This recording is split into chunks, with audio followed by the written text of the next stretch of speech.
una buena cuota de verdad descarnada. Necesitamos leer la Biblia, como digo, cada domingo y ver a Jesús con ojos nuevos. Dicho esto, convengamos que al menos dos cosas, quiero construir la base para transmitirte lo que Dios me dijo, pero esto quiero que quede claro. Convengamos que al menos dos cosas hacen que la Biblia sea absolutamente única. Primero, que es palabra viva, literalmente. Cuando leemos las Escrituras, estamos inhalando lo que el Espíritu Santo exhaló hace miles de años. Segundo, nunca uno llega al fondo de la Biblia, uno dice, ya me la leí toda, no. Porque es como un caleidoscópico, es caleidoscópica la cosa. Uno se mete y va descubriendo nuevas vertientes, nuevos caminos. No importa cuántas veces leas la Biblia, nunca se hace vieja, nunca se hace viejo lo que leemos porque es atemporal y es oportuna. Entonces la Biblia, como decíamos también el domingo pasado, fue compuesta por más de 40 escritores, más de 15 siglos, en 3 idiomas, en 3 continentes. Y estos autores van desde agricultores y pescadores a reyes y poetas, a profetas, a prisioneros de guerra, y abarca casi todos los temas bajo la ley del sol: la historia, la poesía, la profecía, la cosmología, la teología y las guías que se vayan a inventar. Sin embargo, a pesar de que toca cientos de tantos temas polémicos, no se contradice. Y por eso es que hay un autor detrás de todo eso. Detrás de cada escritor hay un autor que es el Espíritu de Dios inspirándolos, ¿no? ¿Y por qué mantengo esto de leer la Biblia con ojos nuevos? Bueno, porque yo también mencionaba, y quiero dejarlo claro antes de transmitir lo que Dios me dijo que te diga, que hay una forma muy sutil de idolatría llamada bibliolatría. Y es tratar la Biblia como un fin en sí mismo en lugar de un medio para un fin. Entonces, el objetivo del conocimiento de la Biblia no es solo el conocimiento de la Biblia en sí. Algunos me han escrito durante la semana y me escriben y me dicen, no me gusta tu mensaje porque no lees la Biblia. O sea, lo que me están diciendo es que la memorizo, la parafraseo, pero no digo, vamos a leer en el San Lucas capítulo 4, versículo tanto en la página tal de la Reina Valera, lo tienen conmigo. Eso es lo que no hago. Por una cuestión de que vayamos rápido al punto, ¿no? Pero algunos dicen, no lees la Biblia de la Biblia como se tendría que hacer. Y me pregunto siempre si Jesús andaba con los rollos de Isaías bajo el brazo. No, Jesús decía, oíste que fue dicho, mas yo digo. O sea, no es necesario aprenderse la Biblia de memoria. El objetivo es aprender a reconocer y responder a la voz de Dios para que crezcas en intimidad con Él a través de las Escrituras. Pero la Biblia también puede ser mal utilizada o manipulada. El mismo diablo intentó usar la Escritura para tentar a Jesús. Si eres hijo de Dios, dile a esta piedra que se convierta en pan. Entonces, para no aburrirte, ir al punto. Cuando sacas al Espíritu Santo de la ecuación, te quedas con la letra hueca de la ley. Esa es la diferencia entre la información y la transformación. Uno puede informarse con la Biblia o puede transformarse. Yo sé que hay quienes creen que Dios solo habla a través de la Escritura, no está en la Biblia. Porque la Biblia es inspirada por Dios y yo sé que el canon está cerrado. Pero en realidad uno está minando la autoridad de Dios cuando desacredito la capacidad de Dios para hablarnos de alguna otra manera, además de como ya lo hizo en las páginas de la Biblia. Cuando yo examino las Escrituras, veo a Dios apareciendo en lugares extraños, en tiempos extraños, de maneras extrañas. Y el hecho de que algo no esté en la Biblia no necesariamente lo hace antibíblico. Porque si no estamos reduciendo a Dios a un libro. No te muevas, Dios, de entre Génesis a Apocalipsis, porque entonces no eres mi Dios. No. Cuando yo digo no bíblico, quiero decir contrario a las enseñanzas de las Escrituras. Hay otra categoría que se llama abíblico. No bíblico, sino abíblico. Y esto es una connotación diferente. Significa que no tiene precedente en las Escrituras. Y eso necesariamente no lo hace antibíblico. No sé si me explico. O sea, no hay en las Escrituras precedente para los púlpitos. En las Escrituras no hay precedente para las transmisiones en línea, para hacer un live. No dice la Biblia que algún día vamos a predicar por internet o por televisión. Pero mientras la metodología no contradiga la teología, entonces estamos en buen terreno. Incluso podríamos estar pisando terreno sagrado. Por eso el mayor riesgo es que los predicadores querramos higienizar la Biblia para transformarla en un diario de Irigoyen. Usar la Biblia con los pasajes que nos convienen, los que suenan mejor. No hablar la Biblia de manera descarnada, decir, no, esto no lo van a entender, no, esto suena muy déspota, no, esto mejor no lo cuento, no lo va. No, la Biblia es la Biblia. Es un libro de poesía, narración, ensayo, biografía descarnada. Y cuando uno higieniza la Biblia es un diario de Irigoyen. Si yo solo te hablo de las promesas de la Biblia, te estoy haciendo el diario de Irigoyen. Te estoy haciendo una Biblia especial para ti, para que la puedas digerir. Y la Biblia es completa, absoluta. Y Dios puede hablar de una forma que no tiene precedente en la Biblia, como ahora, a través de un live. Dicho y aclarado esto, procedo a abrir mi corazón. Cuando yo tenía 21 o 22 años, ya hace tiempo, había empezado a predicar desde pibito, desde que tenía 19. Pero a los 21, 22, capaz que 23 también, yo moría porque me invitaran a predicar en congresos importantes, ¿no? Esos donde aparecían muchos conocidos o famosos en el mismo afiche. Yo compartí con tremendos hombres de Dios y yo era un muchacho, un pibito, un chamaquito, como dicen en México. Y mi meta era llenar la agenda de invitaciones de todo el mundo. Yo quería fabricar oportunidades y todo lo que fabricamos con el esfuerzo humano no viene con la garantía de Dios.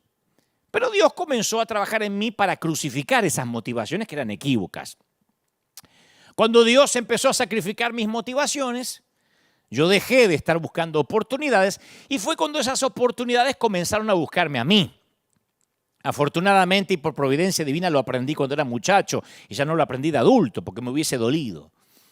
Pero yo me acuerdo, insisto, tenía 22 años, estaba en un gran congreso de oradores de cierto país y yo no sé si sabes cómo funciona eso, pero cuando estás en un congreso como eso, tus motivaciones son puestas a prueba. Porque está el juego de las comparaciones. Mientras mejor le vaya al otro orador, peor te ves vos. Y mientras más mal le vaya al otro, mejor uno se ve, porque la gente compara. ¡Qué tremendo que estuvo fulano! Sí, pero cuando pasó sultano, lo superó. Eso ocurre. Es espantoso, pero ocurre. Y los oradores lo viven. Viven esa presión. Pero en aquel entonces era peor porque yo era inmaduro y muy inseguro. No quería que a otro le fuera demasiado bien y justo antes que yo predicara porque me dejaba mal parado. No quería estar a la sombra de nadie. Y codiciaba los elogios de la gente. Yo recuerdo que luego de mi oratoria, yo tenía 2, 3 mensajes que iba por todo el mundo con los mismos mensajes. Recuerdo que cuando terminé de predicar, detrás mío pasó un ungido hombre de Dios que me destrozó en público, literalmente. No dijo Dante Gebel, pero dijo esos argentinos, muchachitos, que esto y lo otro, pero él le liquidó. Todo el mundo sabía que estaba hablando de mí. Después nos hicimos amigos, dicho sea de paso. Este hombre de Dios parece que se olvidó lo que dijo y a modo de perdón o de pedido de perdón o disculpa, después me invitó a su país y nos hicimos amigos. Yo nunca mencioné más el asunto. Pero mientras que me estaba liquidando, y yo tenía 23 años, el anfitrión del congreso, me acuerdo que puso la mano así sobre mi rodilla, estaba sentado al lado y me dijo, no te preocupes, Dante, esto te va a ayudar en el carácter. Y me tocó así la pierna, la rodilla, como diciendo, vamos, no te preocupes. Me hizo acordar aquella historia donde una vez cuentan que un estudiante subió a predicar con mucha confianza y bajó muy humillado, ¿no? Porque le fue mal. Entonces dicen que Spurgeon le dijo, si hubieses subido como bajaste, habrías bajado como subiste. Y es que no se consigue honra a base de buscar honra. Se consigue honra a base de dar honra. Pero yo no lo sabía. Pasa que todos queremos equivocarnos cuando nadie nos está mirando. Y uno quiere hacer lo correcto cuando alguien o todos te están observando. Pero mientras uno no crucifique las opiniones de los demás, ¿qué van a decir de nosotros? No podemos cumplir con nuestro destino. Uno tiene que morir literalmente a la aprobación de los demás, al qué dirán. Si no, uno no puede en este negocio del reino servir al Señor. Una de mis metas desde hace muchos años es ser en privado una mejor persona de la que soy en público. No llegué todavía, pero esa es mi meta. Yo quiero que aquellos que más me conozcan, los que conozcan a Dante en intimidad, sean quien más me respeten, quien más me admiren, no que digan, no sabe lo que es este tipo cuando no hay una cámara, oh, no sabe lo que es este cuando no lo están mirando. Bueno, esa es mi tarea, mi meta, achicar la brecha entre lo que soy en público y lo que soy en privado, que cada vez pueda parecerme más el uno al otro, que no haya diferencia, ¿no? Esa es la esencia de quién soy en realidad. Alguna vez Carlos Anacondia, el querido Carlos Anacondia, me dijo, mira, hay muchos líderes que están enamorados, así habla él, ¿no? Que están enamorados pero de la vanidad del éxito, más que de las almas. Y a mí me quedó eso. Que si a mí me dolió lo que dijo este otro líder de mí cuando tenía 22, 23 años, es que tal vez yo estaba más enamorado del éxito que de la gente, que de las almas, ¿no? La vanidad del éxito. Que por cierto, el término vanidad aparece 75 veces en la Biblia. Su uso mayoritario está en el libro de Eclesiastés, aparece 28 veces y después aparece 10 veces en los Salmos. Y hay otros libros como Isaías, Jeremías, que empatan 8 registros de esta palabra. Pero en los Salmos, vanidad se usan como un adjetivo de la naturaleza humana, pasajera, mortal, perecedera, débil. Y a mí me viene a la mente, siempre que hablo de vanidad, la escena final de la película que interpreta Al Pacino en El abogado del diablo, que hace de Lucifer, y cuando parece que su víctima ha logrado escapar de sus tentaciones, él se las ingenia para volverlo a seducir.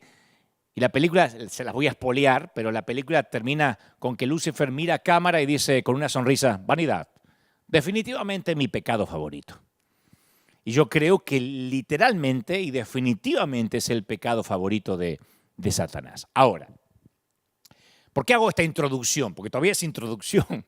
Primero hablé del diario de Irigoyen, después hablé de la importancia cuando Dios nos habla sin precedentes, como quizá nunca antes habló en las Escrituras, porque quiero dejar esto en claro.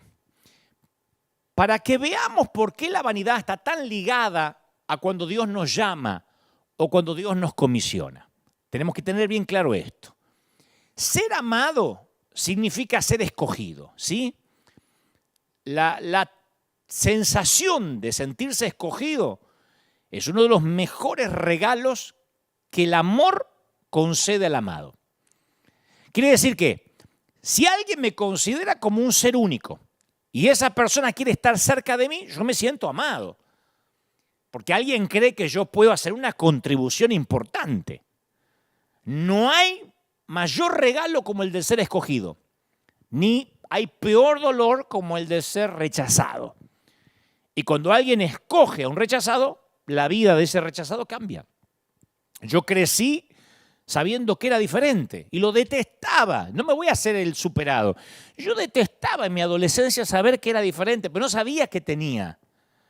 Porque mi manera cerebral, mi manera de procesar las cosas, siempre fue distinta. Y para aquel entonces yo no sabía que había un diagnóstico. Yo me sentía raro. Yo veía las cosas de manera diferente, divergente, ni mejor ni peor. Yo razonaba, hasta el día de hoy razono de manera diferente.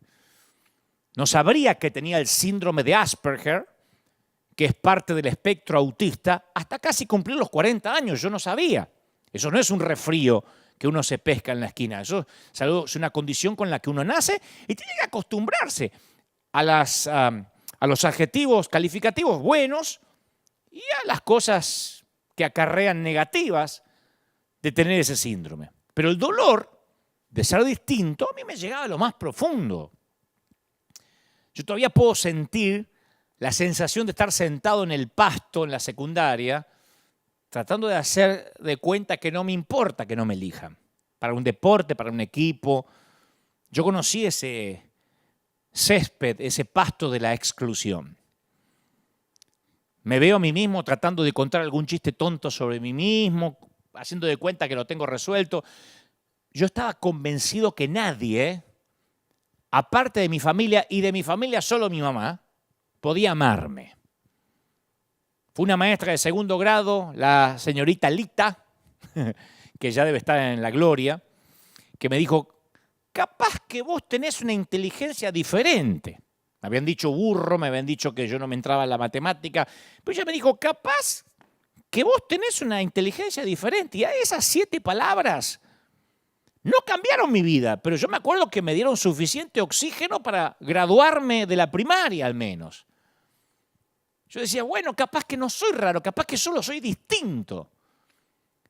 Y la sola posibilidad que alguien me eligiera y además me elogiara, sin tener la obligación sanguínea, a mí me dio fuerza para sobrevivir al bullying de primaria, de secundaria, hasta que me hice un hombre adulto.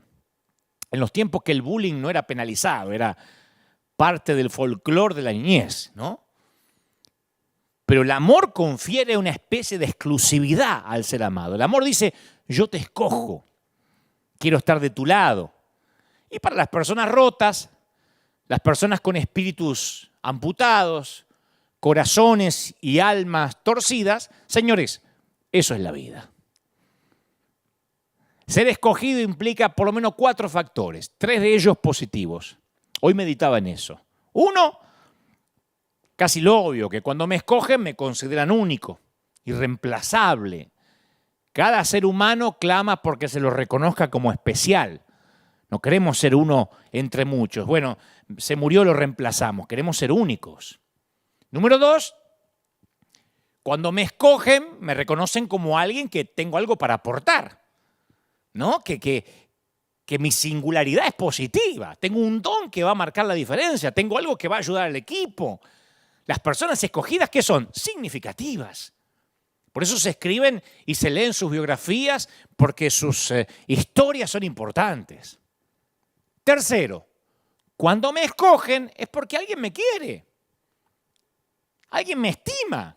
No estoy aislado, no estoy desconectado, se me quiere, yo pertenezco. Cuando Dios nos escoge, Él nos imparte todo lo bueno que viene con esa elección, con ese llamado. Pero cuarto, es que en nuestro mundo caído, el término escogido tiene una cuarta implicación que no está presente en el corazón de Dios. En nuestro mundo, ser escogido casi siempre significa que nos escojan a expensas de otro. En nuestro mundo, que nos escojan quiere decir ser mejor o superior a alguien, ser objeto de celo, ser el favorito. ¿Me explico? En nuestro mundo, la lucha por la elección se convierte en un juego competitivo y el premio de consolación para los perdedores es una pequeña criatura conocida como la envidia. La gente rota no califica. En este mundo el valor de la selección aumenta en proporción a cuántos otros son rechazados para la misma distinción. Nos pasa cuando enviamos la ayuda financiera a los países. Las fundaciones elegidas dicen gracias, gracias, y los que no son elegidos dicen, pero a nosotros no nos eligió, ¿dónde está el amor de Dios? Y no se puede bendecir a todo el mundo para que nadie se ofenda.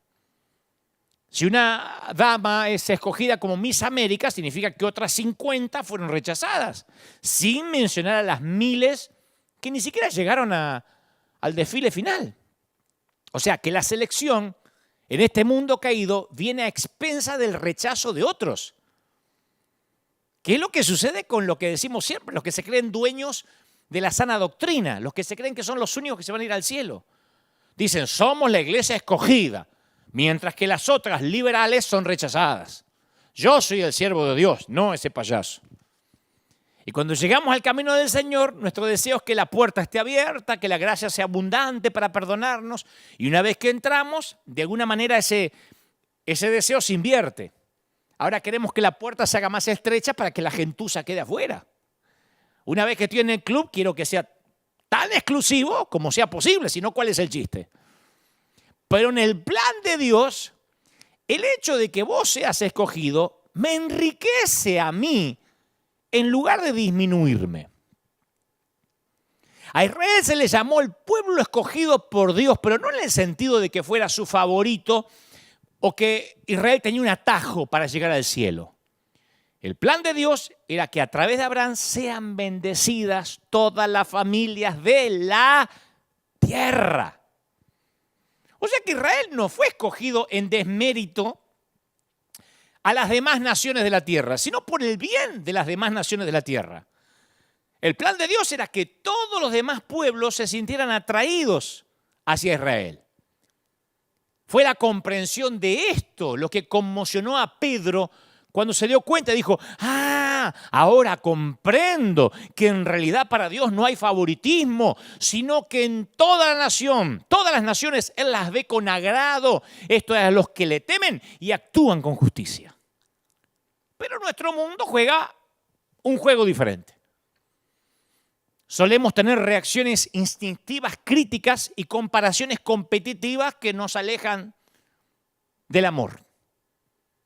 ¿O no? Vemos a alguien manejando un auto caro o que viste ropa de marca y ¿qué pensamos? ¿Cómo le gusta la plata? Ahí sí, perdió la humildad. ¿Viste? Tiene suelas rojas bajo el zapato. Dejó de ser humilde. Cuando era humilde tenía suelas negras. Ahora, si tiene un auto que se cae a pedazos y los zapatos despegados, ¿qué pensamos? Y algo debe estar haciendo mal, algo habrás hecho. Si no, Dios ya te habría bendecido. Si alguien se queja, pensamos, te falta fe, no confías en Dios. ¿Cómo confesás que estás enfermo? Pero si alguien te ve que siempre estás feliz, que estás bendecido, decimos, es que vive el evangelio de la prosperidad. Deja que ya va a morder el polvo. O sea, todo concluye en, esta persona tiene algo que yo quiero. O yo quisiera tener su inteligencia, o su apariencia, o su ministerio, o su clase, o su dinero, o yo quisiera por lo menos que él no lo tuviera. Si yo no puedo tener esas cosas, sería más fácil si nadie más las tuviera. Y estos pensamientos me llevan a jugar el juego de la hoguera de las vanidades. Al comienzo del ministerio de Jesús, los discípulos de Juan el Bautista vinieron a Juan, ¿no es cierto? Y le dijeron, porque Juan tenía a sus discípulos, sus seguidores. Estaban con el número 1 del momento. Convengamos que Juan el Bautista era el number 1 del momento. De repente aparece otro por ahí, le dice, Rabí, fíjate que el que estaba contigo, al otro lado del Jordán, de quien tú diste testimonio, o sea, de que tú lo respaldaste, ahora está bautizando. Y todos acuden a él. Es una acusación. Están diciendo encima que lo respaldaste al tipo, ahora el tipo se hace sus propios bautismos. Estaba muy preocupado porque el índice de audiencia de Juan estaba decayendo. Y Juan estaba a punto de perder su trabajo. Entonces le llevan esto a Juan las noticias del descenso de su fama. Dice, mirá que te bajaron los seguidores en Instagram. Te está ganando este. Y esperan verlo reaccionar de un modo negativo. Y Juan, capítulo 3, versículo 27, relata, respondió Juan y dijo, no puede el hombre recibir nada si no le es dado del cielo. Vosotros mismos me sois testigos de lo que dije. Yo no soy el Cristo. Yo soy el que está enviado delante de él. El que tiene la esposa, escuchen esto, es el esposo. Mas el amigo del esposo es el que está al lado y le oye y se goza grandemente de la voz del esposo. Así que mi gozo, mi alegría está cumplida. Es necesario que él crezca. Famosa frase, ¿para qué? Para que yo mengüe, para que yo me achique. ¿Qué está diciendo Juan? Nos está enseñando lo que significa ser llamado. Porque eran precisamente la posición y la prominencia, la apariencia externa del éxito, lo que Juan iba a tener que dejar ir. Ser escogido por Dios no es cuestión de aferrarse, sino aprender a dejar ir. Si hubo algo en lo que Juan era un experto, era en dejar ir. Él desde el principio supo que Dios lo había escogido para una tarea especial. Y este llamado, esta selección, le iba a costar todo. Yo no sé si pensaste que para llevar a cabo su ministerio Juan tenía que dejar ir todas las esperanzas, las aspiraciones normales de una vida normal en el primer siglo. Tenía que renunciar a una vida hogareña normal. Se nos dice que vivió en el desierto hasta el día en que se presentó públicamente en el pueblo de Israel. Y eso no era California, ¿eh? En los tiempos de Juan el desierto era desierto. Nunca tendría un trabajo normal. Renunció a todas las aspiraciones financieras, vivía como un ermitaño. Los ermitaños no son buenos conviviendo, haciendo relaciones. Dios le pidió que renunciara a toda comodidad, él estuvo dispuesto a hacerlo. Usaba ropa que no servía ni para regalársela a un indigente. La comida, la dieta que tenía, pobrecito, langostas y miel silvestre, no era una buena dieta. Tampoco había Malbec argentino con las comidas. Un gran error. Jesús sí tomaría vino, pero Juan era un astemio que ni café tomaba. Desafiaba a las autoridades religiosas a cara descubierta, lo odiaban. A veces se dirigía a su congregación y hoy en día sería así. Voltéate a tu hermano y dile, bienvenido generación de víboras. Mira, generación de víboras, Dios te bendiga, generación de víboras, Dios te bendiga. Porque eso era lo que decía la congregación. Confrontó al gobernador por su inmoralidad, por su corrupción. Y en ese entonces, quien confrontaba al gobernador sabía que se tenía que despedir de la cabeza. Si tenías cariño por tu cabeza, no confrontes al gobernador. Juan nunca se iba a enamorar, nunca se iba a casar, nunca iba a tener hijos. No habría quien lo cuidara si llegaba viejo. De hecho, tuvo que renunciar a los sueños de envejecer. Porque Dios escogió a Juan desde antes de su nacimiento para que preparara el camino del Mesías, de Jesús. Pero era un tipo de llamado que implicaba sacrificio, rareza, confrontación y el famoso no encajar nunca en el status quo. Y Juan estuvo dispuesto a dejar todo por amor ¿a qué? A su ministerio. ¿Y sabe lo que le está pidiendo ahora a Dios? Su ministerio. Que deje algo más, su ministerio, por lo único que trabajó toda la vida. A algunos no les quitas el ministerio ni con una orden judicial. A Juan Dios le pedía ahora el ministerio. Por eso sus seguidores fueron a ver a Juan, porque sentían envidia del éxito de Jesús. No podían tolerar que después de que Juan fue quien lanzó a Jesús al ministerio y lo había endosado, le había dado su sello de credibilidad, ahora Jesús le pagara teniendo más audiencia que Juan. Estaban tan disgustados que no podían dejar de exagerar. Rabí, fíjate, el que estaba contigo al otro lado del Jordán, ese que tú diste testimonio ahora está bautizando y todos acuden a él. Hasta ellos tenían ganas de irse con el otro. Jesús, claro, había empezado a ofrecer su propio ministerio independiente bautismal, después de que Juan había tenido la franquicia exclusiva. Entonces Juan estaba perdiendo su estrellato profético, pero el tipo pensaba como mayordomo. Y esa es la característica de la persona llamada, pensar como mayordomo. ¿Cuál es el trabajo del mayordomo, del cuidador? De lo que llamamos sereno en algunos países. Es administrar algo para el propietario hasta que el propietario viene a recuperarlo. Dios lo había puesto bajo su cuidado durante un periodo de tiempo y ahora lo recobraba de vuelta. Cuando Cristo vino a reclamar las multitudes, Él estuvo encantado de devolvérselas. Pero la gente insegura considera que las multitudes, que la gente son suyas. Los llamados no. Cuando los inseguros o los que tienen problemas de estima pierden sus cosas, sufren una crisis. Si los llamados son los que las pierden, nada cambia. Su mundo interior permanece igual. Es lo que muchos ministros tuvimos que preguntarnos frente a un espejo cuando empezó la pandemia y se cerraron las iglesias. A ver, ¿yo soy llamado de verdad o estoy aferrado a que la gente diga, ay, pastor, póngame la manito, ay, le traigo el café, ay, bendígame? ¿Estamos aferrados a eso o somos llamados de verdad? ¿O nuestro mundo interior se va a desmoronar porque no hay templos? Tuvimos que hacernos esa cuestión, preguntarnos.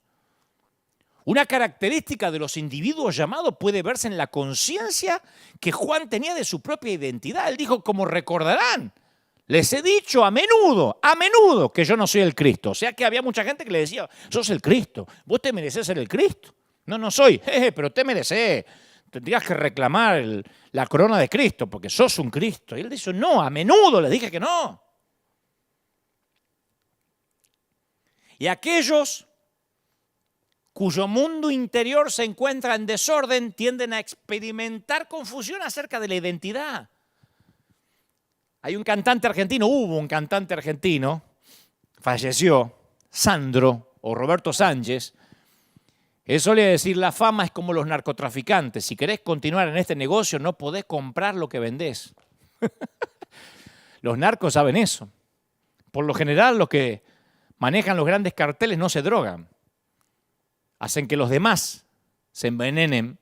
Ellos se mantienen lúcidos para mantener el negocio.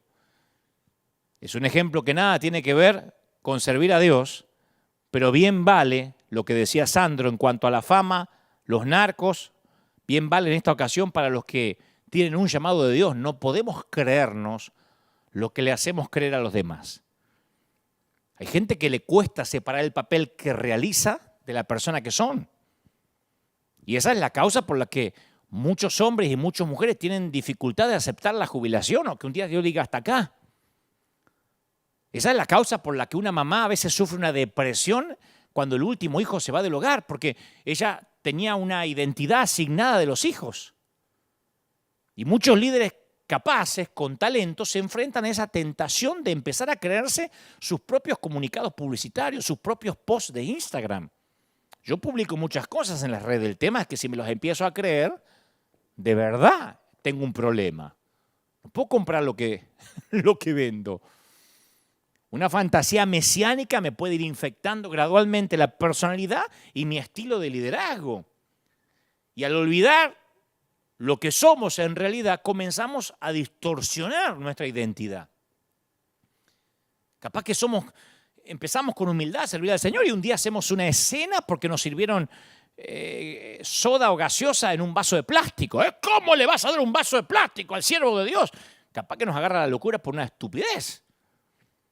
Nos volvemos tan ocupados que no tenemos tiempo para ordenar nuestro mundo interior en el desierto.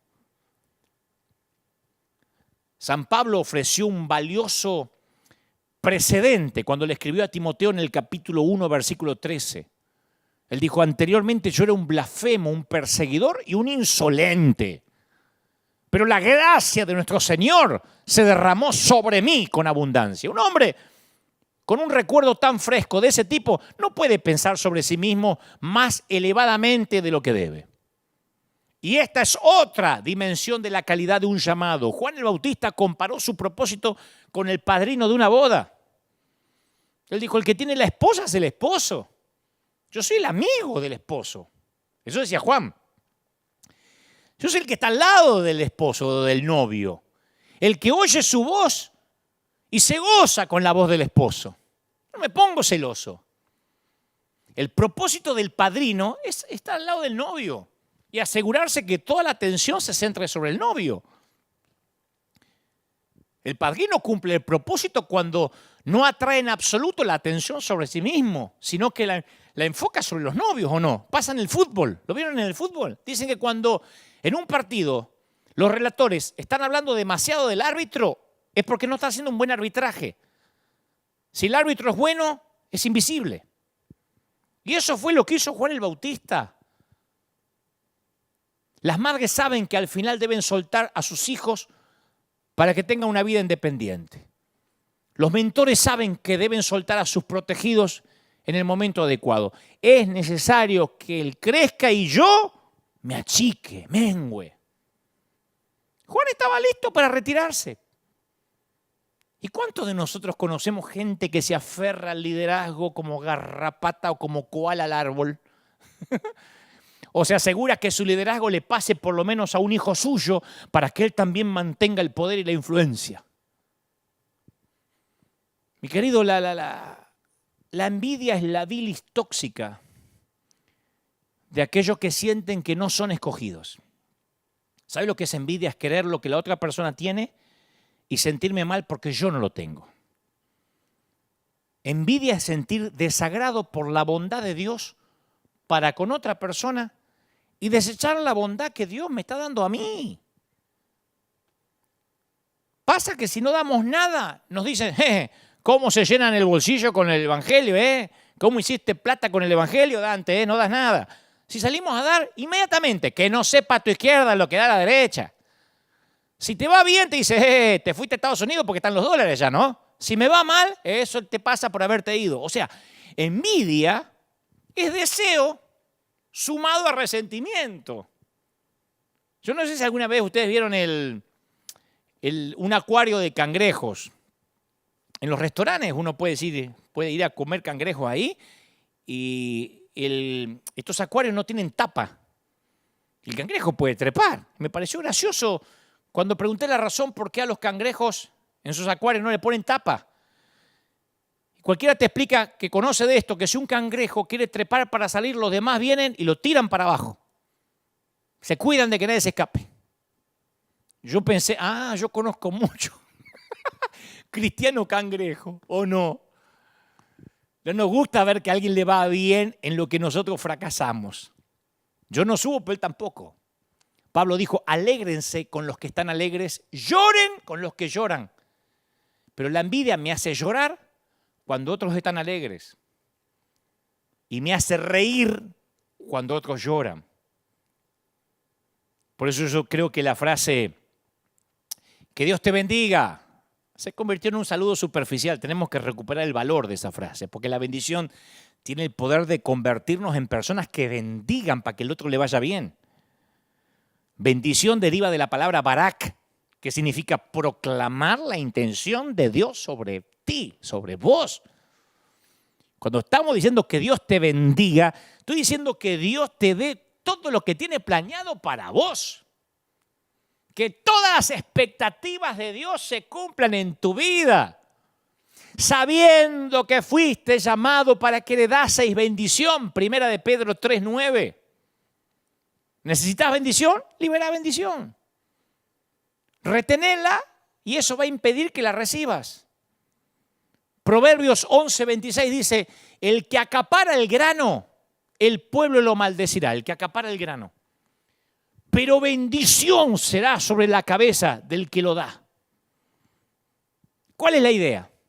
Que si quiero bendiciones tengo que desarrollar un estilo de vida que bendiga a otros, que se alegre por el otro. Por eso nosotros en River bendecimos. Ni porque nos sobra la plata, ni porque estamos haciendo campaña política, porque queremos bendición. Sí. Si eso es tener un motivo egoísta, es un motivo egoísta, de alguna manera. Yo quiero que Dios me bendiga.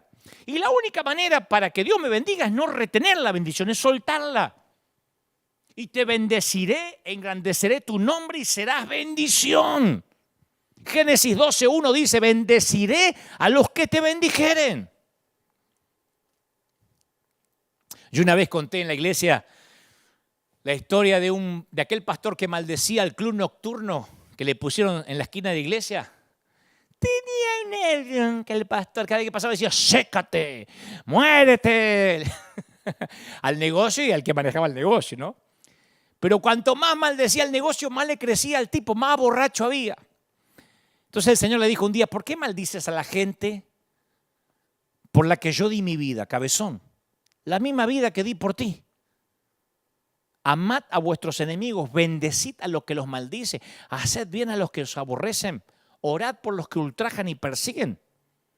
Mateo 5:44. Entonces este pastor como si estuviera hablando un nuevo idioma.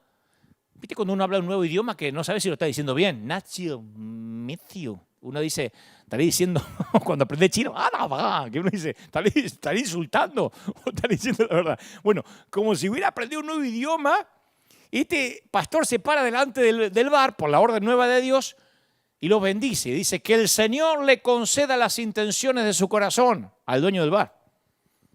Que Dios te dé todo lo planificado para ti y para los borrachos de ahí adentro. Y en una semana el negocio cerró sin previo aviso.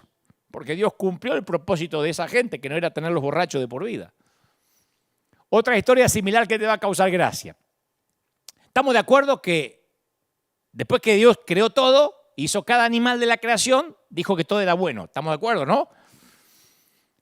Porque a uno dice, no, las cucarachas no las pudo haber hecho Dios. Todo lo que está en la creación dice que era bueno, por algo están. Bueno, un hermano llamado Kirkwood tenía una plaga de ratas en su casa, intentó envenenarlas y las tipas engordaban más. Entonces, la veneno y estaba más gorda la tipa. Entonces intentó maldecir la maldita rata, la maldigo. Entonces, él decía, no puedo bendecir las ratas, y menos si son destructivas. Entonces un día dijo, voy a probar la bendición, así como el pastor hizo con el bar. Esto le va a causar gracia, pero Kirkwood lo hizo. Está en un libro donde él lo cuenta y dice, yo doy fe de esto, y mi esposa también. Se paró y gritó, señores ratones, ratas, yo no sé por qué Dios los creó, pero estoy seguro que los creó no para que se instalen en mi casa. Este no es el hábitat natural de ustedes. Así que las bendigo para que Dios cumpla el propósito por la cual fueron creadas, por las cuales subieron al arca de Noé. Las libero para que se vayan a su hábitat natural. O sea que las expulsó de la casa con bendición. Y cuenta que al día siguiente no había ni una sola rata. Porque cuando bendecimos lo que Dios bendijo, uno se pone de acuerdo con él. Esto de las ratas deberíamos hacerlo con cierta gente, ¿no? A veces lo hago yo. Cuando en las redes me dicen, decidite, ¿sos pastor o payaso? ¿Sos pastor o payaso? ¿Entretenés a las cabras? Y yo le digo, las dos cosas, papi. Payaso tiempo completo y pastor en un rato libre. Un abrazo enorme, me hiciste el día. Y les pongo jajajaja. O sea que los libero para que los fariseos se vayan a su hábitat natural. Para que cumplan el propósito por el cual existen en el cuerpo de Cristo.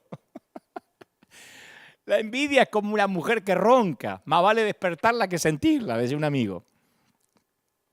La envidia es peligrosa porque se opone a las demás personas. Los pecados como la avaricia, la lujuria son cuestión de gratificación de mis deseos. Pero la envidia no solo busca mi autogratificación, sino que persigue disminuir a quien yo envidio. Eso es lo feo. No es un pecado solo contra mí. Y por su propia naturaleza, la envidia nunca puede apaciguarse. Complacer a la envidia es como tratar de calmar la sed tomando agua de mar, agua salada. Cuando yo envidio a alguien, pierdo de vista la humanidad de esa persona. Cuando Caín miró a Abel, ya no lo vio más como su hermano. Yo conozco gente que ya no se ven como hermanos. Abel ahora es solamente el rival que amenaza la posición de Caín delante de Dios. Abel ahora es el odiado favorito, el enemigo íntimo. ¿Cuál es tu enemigo íntimo? Y al igual que Jesús, que tuvo que experimentar su tentación en el desierto, así le pasó a Juan el Bautista. Esta fue la prueba de Juan. Para Jesús la tentación fue convertir piedras en pan, lanzarse del templo, inclinarse y adorar a Satanás. La tentación para Juan adoptó otra forma. Haz algo grande para traer de vuelta a las personas que se están yendo con el otro. Ajustar el mensaje, ayornarte, cambiarle la estrategia de marketing. La manera de medir tu éxito es mediante el número de personas bautizadas, Juan. Así viste como McDonald's mide su éxito por el número de hamburguesas que vende o Starbucks por la cantidad de café que vende. Bueno, confía en lo visible. Aquel está bautizando más gente que vos. Aparte, en esa tentación había otro mensaje, más sutil, pero ahí estaba, que Jesús era su adversario. Que el ministerio de Jesús constituía un rival para Juan. Que él sea más grande implica que vos seas más pequeño, y eso es intolerable. Si vos le diste el endoso, vos cuando no era nadie, cuando era un carpintero de Nazaret, lo presentaste vos. Cualquier parecido con la realidad es mera coincidencia, ¿eh? Los seguidores de Juan lo amaban, pero ese era un tipo de amor harapiento. Un tipo de amor miserable que lo iba a destruir si él les prestaba atención. Saúl fue el guerrero de Israel y se nos cuenta que era tan alto que los demás apenas le llegaban al hombro. Era de los más altos, si acaso el más alto de todo Israel. ¿Y sabe qué pasa? Que uno se termina acostumbrando a ser más alto que los demás. Cuando ves todo de más arriba, tiene su encanto.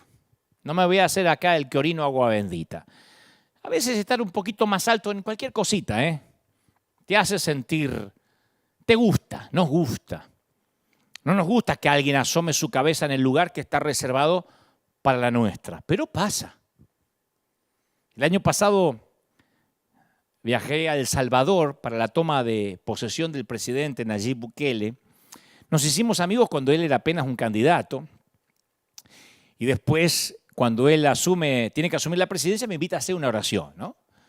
Y tanto ahí o como cuando luego más tarde fui en diciembre a hacer un superclásico, el presidente, sin que eso se lo pidiera, puso todo su aparato de seguridad a mi disposición.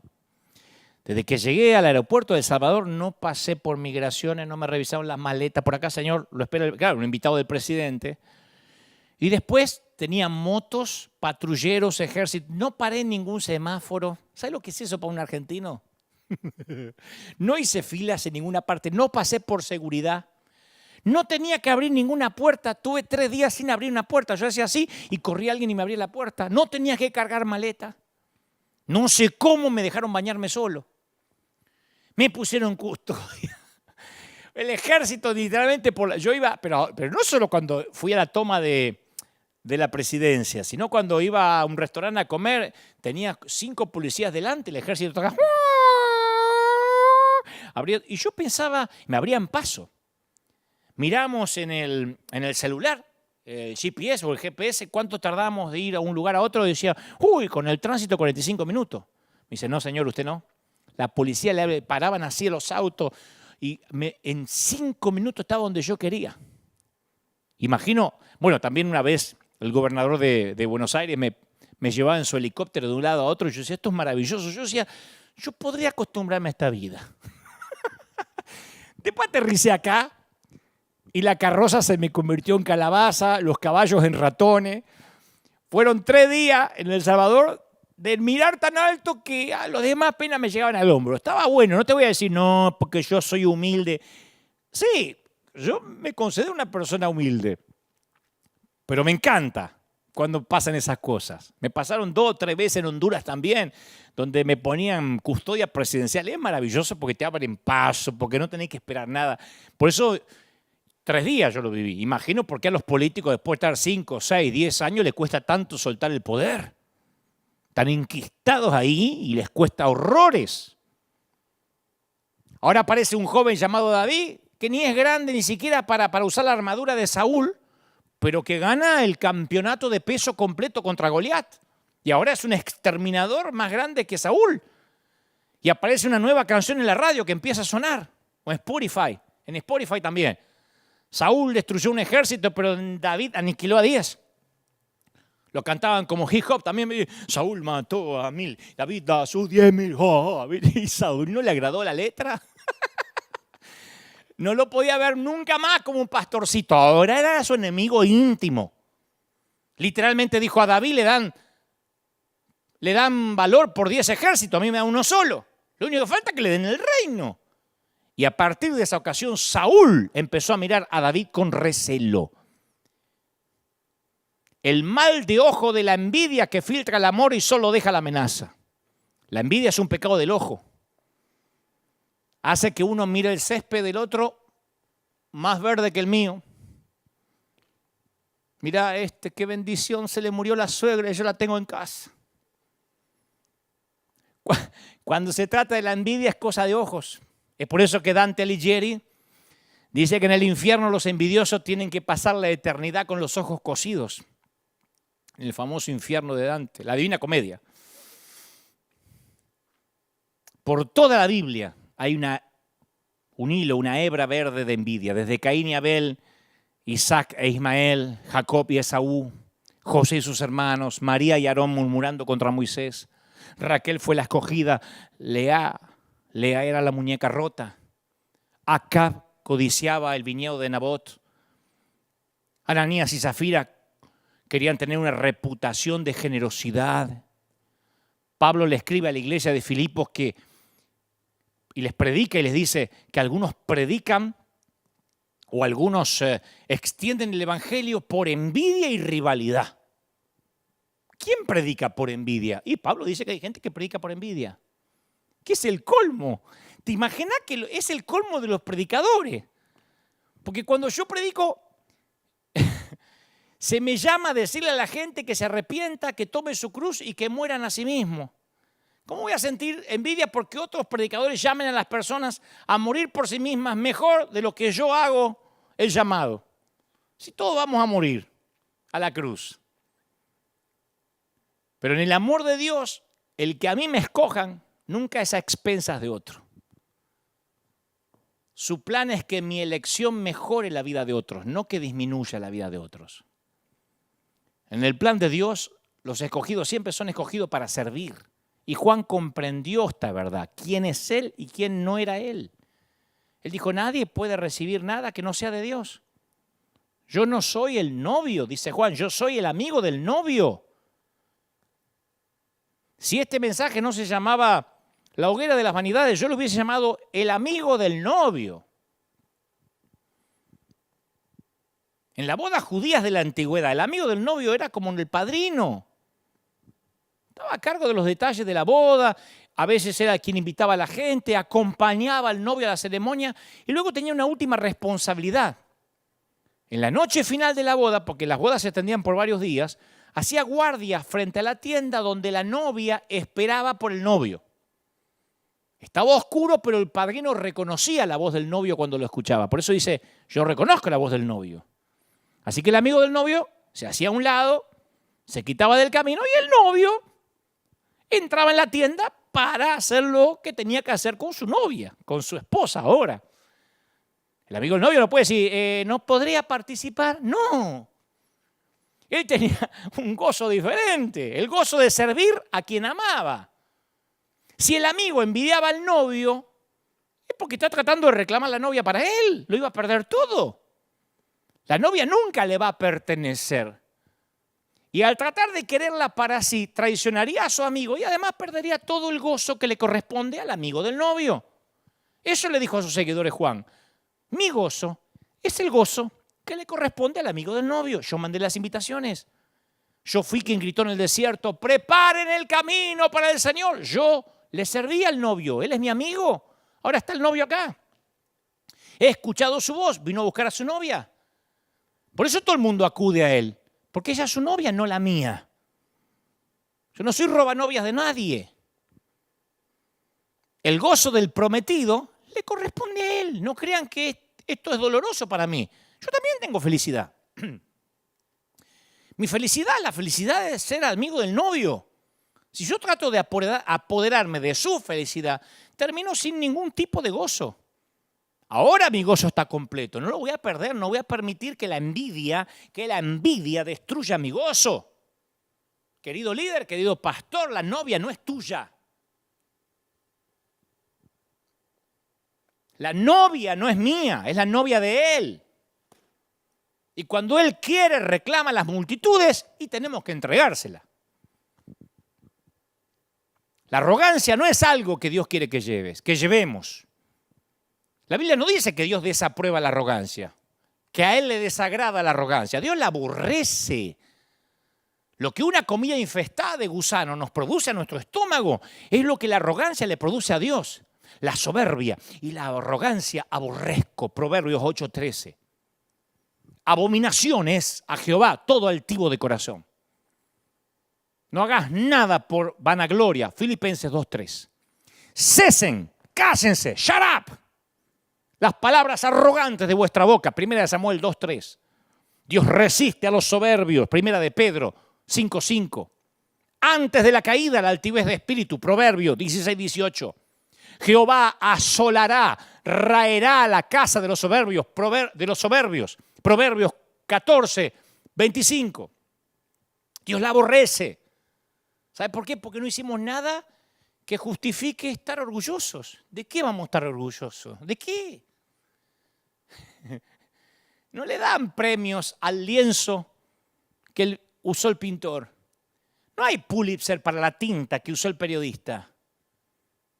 No hay diplomas para el escarpelo que usó el cirujano. Son instrumentos, no reciben crédito por lo que hacen. No somos los merecedores del aplauso. David dice que el pastor guía a sus ovejas por amor a su nombre. No hay otro nombre en la marquesina, ni en los títulos, ni en los créditos. No hay otro bajo el reflector. Y eso no es porque Dios tiene un problema de ego. Nosotros lo tenemos. Dios sabe que nosotros no podemos administrar el éxito. Porque no nos conformamos con un poquito de adulación. Queremos tragarlo todo. Y el éxito nos atrofia el cerebro y pensamos que se trata de nosotros. Y olvidamos que somos polvo rescatado del pecado. Porque cualquiera que se enaltece será humillado y el que se humilla será enaltecido. Y con la misma intensidad que Dios odia la arrogancia, ama la humildad. Yo soy manso y humilde de corazón, dijo el Señor. Jehová es excelso, atiende al humilde, mira de lejos al altivo. Yo habito con el humilde, miraré a aquel que es pobre y humilde de espíritu. Y mira todo lo que le da al humilde, le da honra. A la honra le precede la humildad. Sabiduría, con los humildes está la sabiduría. Dirección, le enseñaré a los mansos su camino. Gracia, le da gracia. ¿A quién le da gracia a Dios? A los humildes. ¿Cómo le va a dar gracia a los orgullosos que creen que porque tienen la sana doctrina no la necesitan? Les da seguridad y los hace lindos. Hermoseará a los humildes con la salvación. ¿Viste que hay gente que uno, independientemente de la edad, de su fisonomía, hay gente que la salvación la hermosea y a otros los bautizan limón. ¡Aleluya! Estoy esperando la venida de Cristo irme de acá. Y voy a decir, pero pucha, menos mal que lo agarró Dios, lo llega a agarrar el diablo y es Chucky.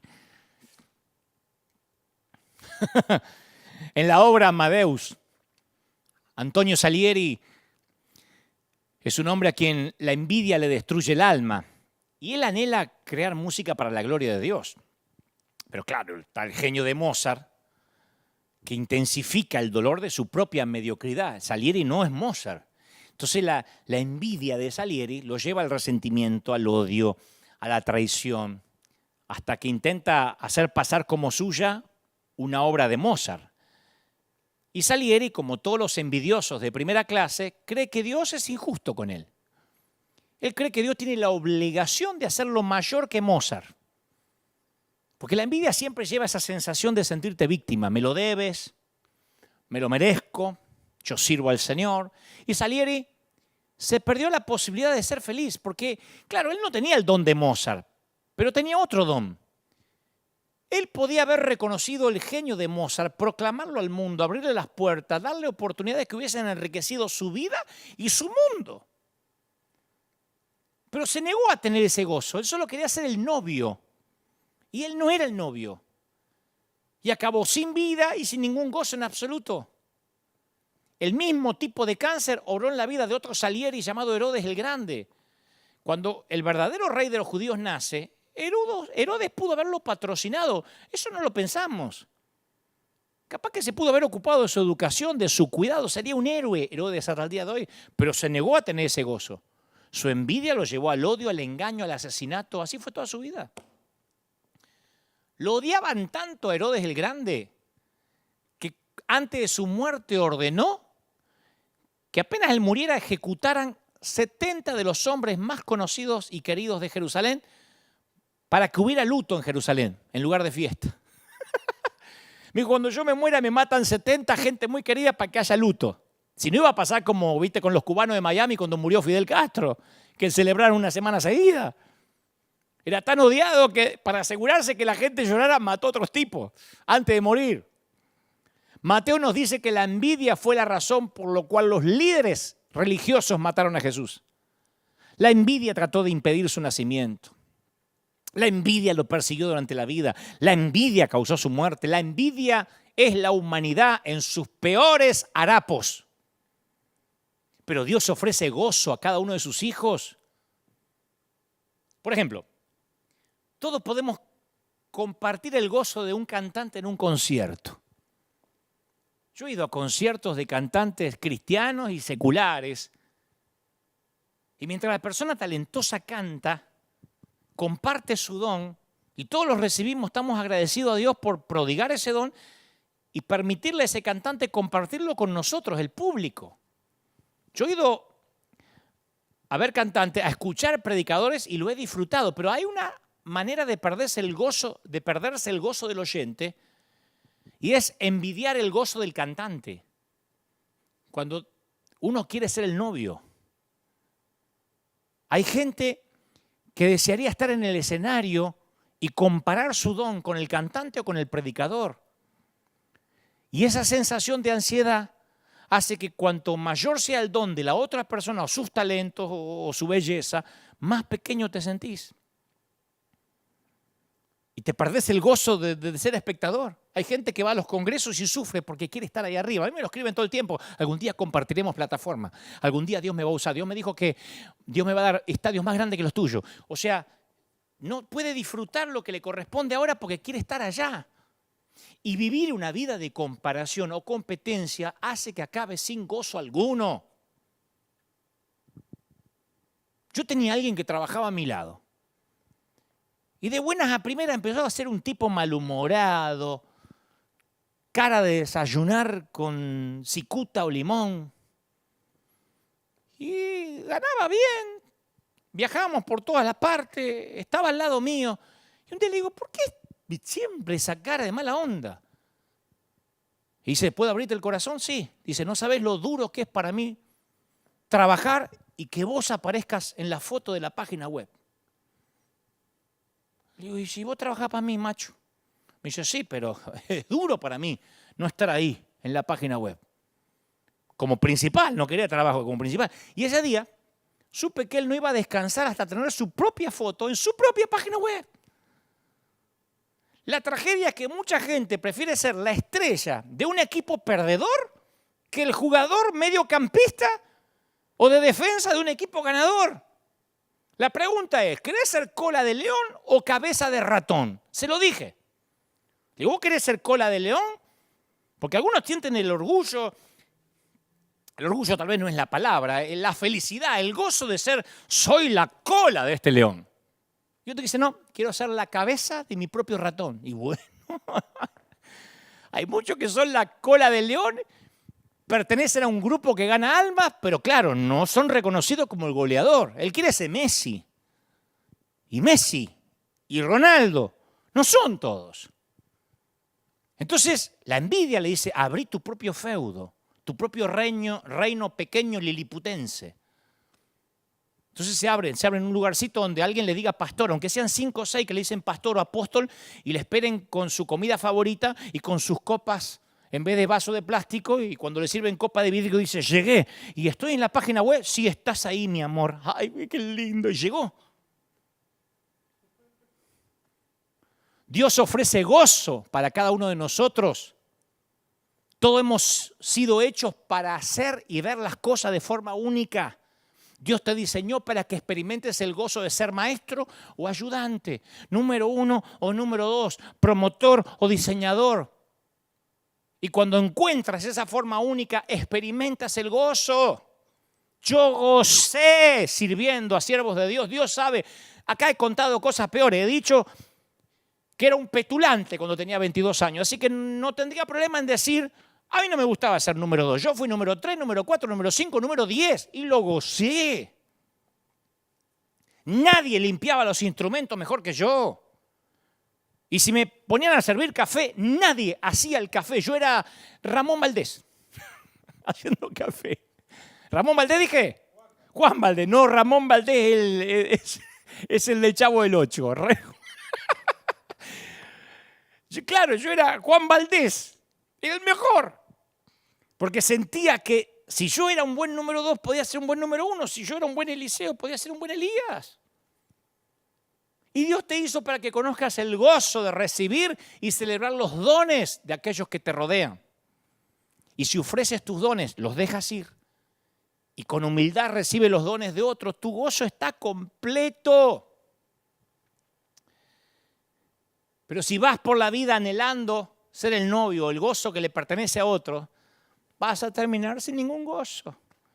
A él le toca crecer y a mí menguar. Y no fue una declaración de martirio, de resignación. Y bueno, a mí me toca menguar. No, es el gozo del amigo del novio, que empieza a aplaudir cuando entra el novio. Yo tengo poquitos amigos, siempre cuento con los dedos de una mano, y yo tengo esos amigos que se alegran cuando a mí me va bien. Esa es la participación de Juan en el reino de Dios, donde los humildes son exaltados. El siervo sabe que no edifica su propio reino, que está ayudando a otro. No se enoja contra la autoridad porque sabe que el siervo no tiene derechos. El siervo no exige derechos porque no los tiene. Nos llenamos la boca diciendo soy un siervo. ¿Sabe que el siervo hace la voluntad de su patrón? Los siervos no hacen huelgas. Raramente la queja de un siervo es atendida. El Señor dijo, ustedes son sirvientes, siervos. A nosotros nos encanta, recibamos al siervo de Dios. Siervo, si no te gusta, puedes irte. Pero ¿cuántas veces nos enojamos cuando no se nos trata con respeto? El siervo espera un trabajo duro, el siervo no espera descansar. Espera trabajar y duro. Desde temprano a la mañana hasta entrada de la noche, el siervo trabaja. Jesús lo dijo en Lucas 17. ¿Quién de ustedes teniendo un siervo que ara o apacienta el ganado, al volver del campo, luego dice, pasa, siéntate a mi mesa? No le dice más bien, prepárame la cena. Sírveme hasta que haya comido y bebido y después de esto, come y bebe tú. El siervo no espera que se lo reconozca, el siervo no espera que se le agradezca, ni que se lo aplauda por su magnífico trabajo. Hace lo que tiene que hacer. Y Jesús dijo, ¿acaso da gracias al siervo porque hizo lo que se le había mandado? No, así también ustedes, cuando hicieron lo que se les ordenó, digan, soy un siervo inútil porque hice lo que debíamos hacer. Lucas 17, 9. ¿Cómo reaccionamos cuando no nos reconocen lo que hacemos? ¿De cuántas iglesias nos vamos porque es que acá no me nombraron en el aniversario? ¿De verdad? ¿Estamos dispuestos a seguir trabajando cuando nadie se percata de ello? Freelance significa lanza libre. Viste que se usa mucho, yo trabajo freelance. Significa que no trabajás bajo relación de dependencia, pero significa lanza libre, lanza alquilable.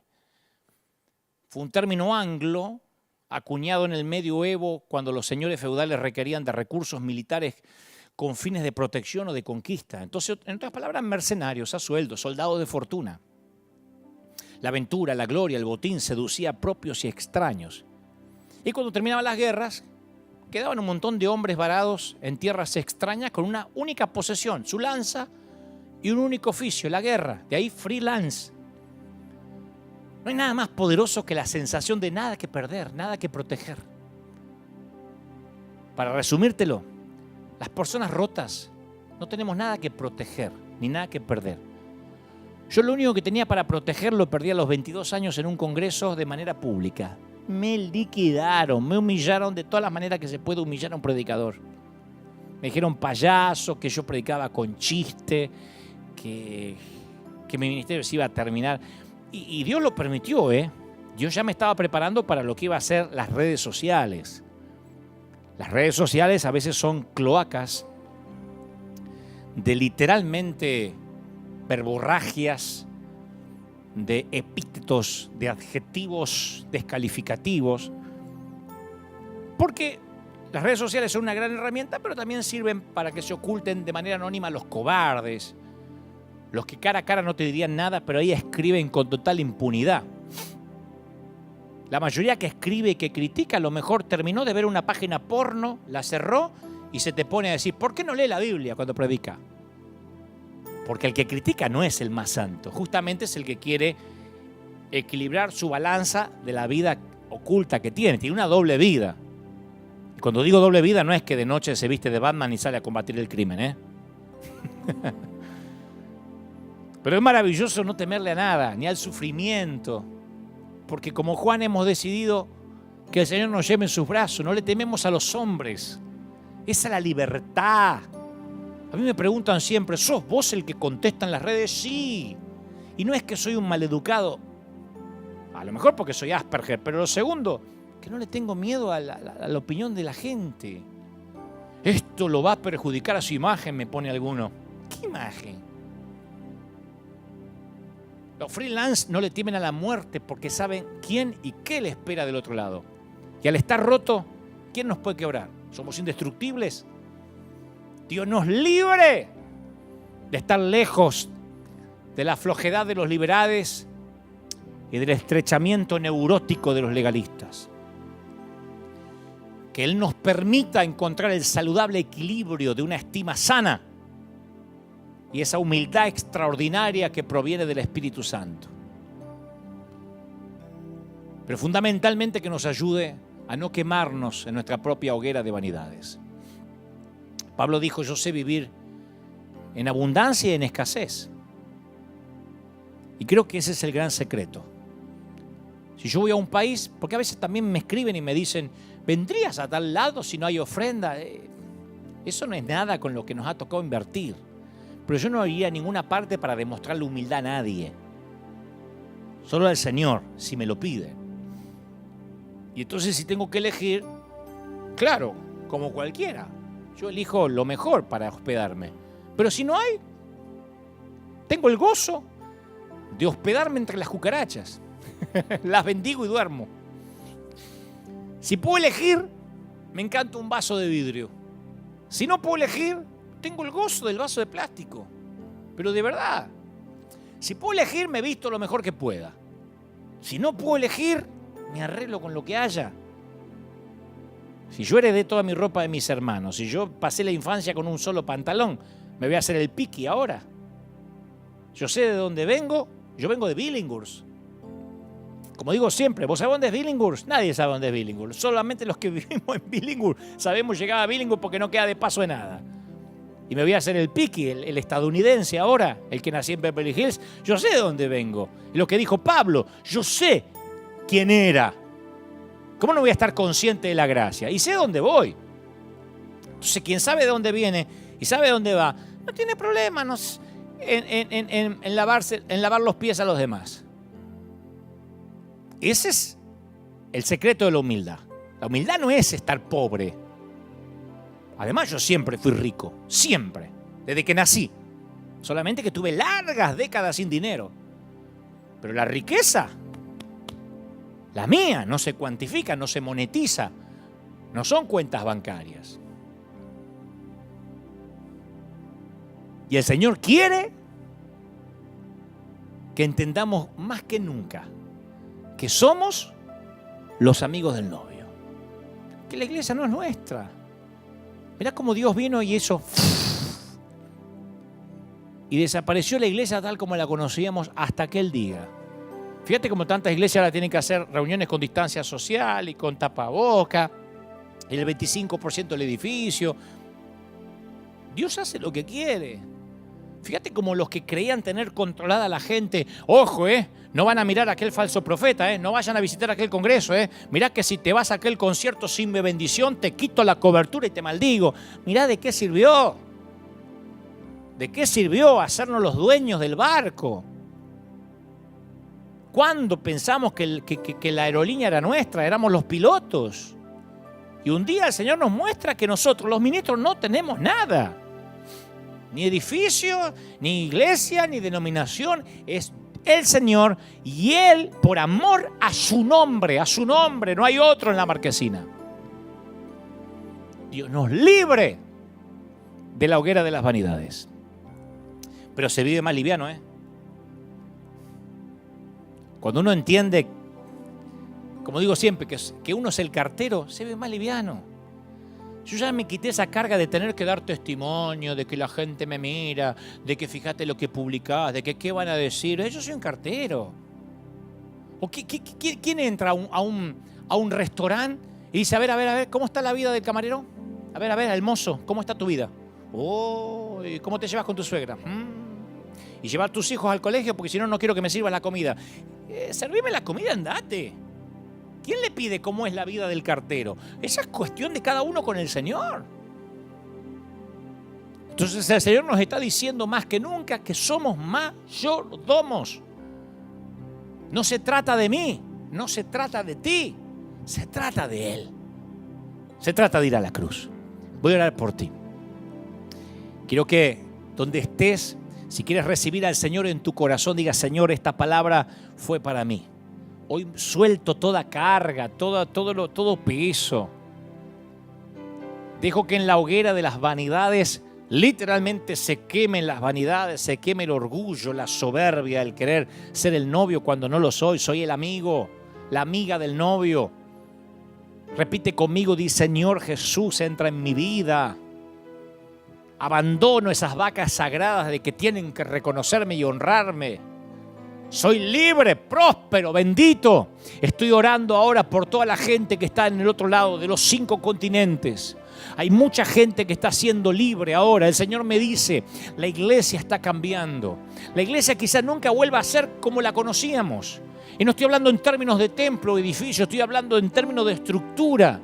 De entender que Él es el novio. De entender que Él no comparte su gloria con nadie. Y que nosotros simplemente somos torpes carteros, torpes mensajeros de lo que Él le dice a sus hijos, a sus ovejas. Eso va para los líderes, para las ovejas, para los que están recibiendo esta palabra. Esto tiene que ver con el Señor. Te ama el Señor. No sabes cómo te ama el Señor. ¿Cómo no te va a amar si en sus manos te tiene esculpido? ¿Cómo te ama el Señor? Te bendice el Señor. Hay familias llorando, hay gente que ha estado dolida y el Señor me dice que te diga: no mires al hombre, yo soy el que te ama, yo soy el que di la vida. ¿Qué pastor murió por ti en la cruz? Yo le solía decir a la gente: no espere que yo sea tu redentor, porque no lo voy a hacer, porque yo no puedo salvarte de un naufragio. Necesitamos una roca firme, un ancla. Ningún roto puede ayudar a otro roto si no nos aferramos los dos del Señor. Y a los que están allí les estoy diciendo: te ama el Señor, te levanta el Señor. Y en este domingo maravilloso estoy declarando de que niños, jóvenes, ancianos y adultos están recibiendo esta palabra. ¿Cómo no te va a bendecir el Señor? Te levanta, iglesia de Jesucristo. Es una sola iglesia. Es una sola iglesia. Aquí no hay pentecostales, bautistas, anglicanos. El Señor me dice que te diga: es mi iglesia. Soy yo, dice el Señor. Y el Señor se está entronizando en tu vida, en tu corazón, en tu familia. Ahí está la mano de Dios. Ahí está la mano de Dios. Ahí se está moviendo la mano de Dios. ¿Pueden sentirlo? La unción del Espíritu está aquí ahora. La gloria del Espíritu llenando todo. Momento a momento, minuto a minuto. Es Él. Y la gloria del Señor empapa, llena el ambiente. Y está ocurriendo ahí donde estás. En tu casa, en tu hogar. Ponte de pie, vamos, los últimos minutos. Me dice el Señor que te diga: te voy a bendecir. Voy a fortalecer tu vida. Hay gente que ha querido bajar los brazos. Y el Señor me dice que te diga lo que te ha dicho cada semana: no te entregues. No te entregues. Mi querido, no te entregues, no te rindas. No tires la toalla. Pelea, porque el Señor dio la vida por ti. No te rindas. Yo sé que te han decepcionado y te han hecho doler, pero el Señor me dice: no te rindas. Aun cuando sientas que has perdido lo que has construido, el Señor dice: ¿qué construiste? Es un mayordomo. Y aquí vengo a recuperar lo que es mío. Tienes que decir: soy un siervo y hice lo que se me pidió que hiciera. Bendito sea el Señor. ¿Cómo te ama el Señor? No me voy a cansar de decírtelo. ¿Cómo te ama el Señor? ¿Cómo te ama el Señor? No sabes cómo te ama el Señor. Cuando me toque irme de River, me voy a llevar unos cuadritos, si es que tengo lugar, que tengo en la oficina.